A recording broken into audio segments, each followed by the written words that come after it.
بسم اللہ الرحمن الرحیم۔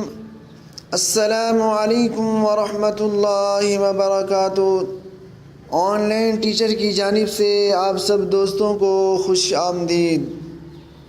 میرے دوستو، جو دل سینہ بغض اور حسد سے خالی ہو، پھر آپ دیکھیں کہ اللہ تبارک و تعالیٰ اسے کیسے نوازتا ہے۔ میرے دوستو، سرکار دو عالم صلی اللہ علیہ وسلم نے ایک صحابی کو آتے دیکھا تو فرمایا یہ جنتی ہے۔ جنت کی بشارت تو سب کے لیے تھی، لیکن نام لے کر یوں کسی کو نشاندہی کر کے کہنا کہ یہ جنتی ہے، یہ بڑے اعزاز کی بات تھی۔ ایک دوسرے صحابی حضرت عبداللہ بن عمر بن العاص رضی اللہ تعالیٰ عنہما محفل میں موجود تھے۔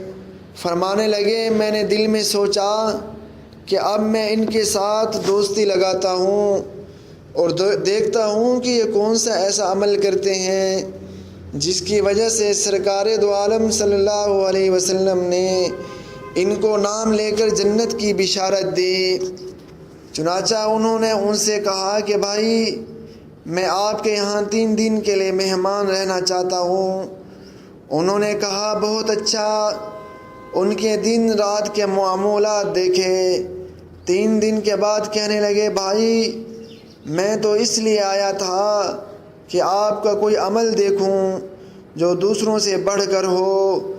مجھے تو کوئی ایسا عمل نظر نہیں آیا جو دوسرے صحابہ نہ کرتے ہوں۔ آپ کے اعمال بھی ویسے ہی ہیں، کوئی انوکھی چیز نظر نہیں آئی، مگر یہ کیا وجہ ہے کہ نبی کریم صلی اللہ علیہ وسلم آپ کا نام لے کر فرمایا کہ یہ جنتی ہیں؟ انہوں نے جواب دیا کہ دیکھیں، میرے اندر کوئی اور عمل تو نہیں جو دوسروں سے زیادہ بڑھا ہوا ہو، مگر ایک چیز میرے اندر ضرور موجود ہے۔ انہوں نے پوچھا وہ کیا ہے؟ کہنے لگے کہ وہ عمل یہ ہے کہ جب میں رات کو سونے لگتا ہوں، میں ہمیشہ نیت کر کے سوتا ہوں کہ جن لوگوں نے مجھے دکھ دیا، جن لوگوں نے مجھے تکلیف پہنچائی اور میرے دل میں ان کے بارے میں غصہ ہو، میں نے ان سب کو اللہ کے لیے معاف کر دیا۔ میں اپنے سینے سے کینے کو ختم کر کے سوتا ہوں۔ شاید میرا یہ عمل اللہ کو پسند آ گیا ہو اور پروردگار نے مجھے دنیا میں جنت کی بشارت دے دی۔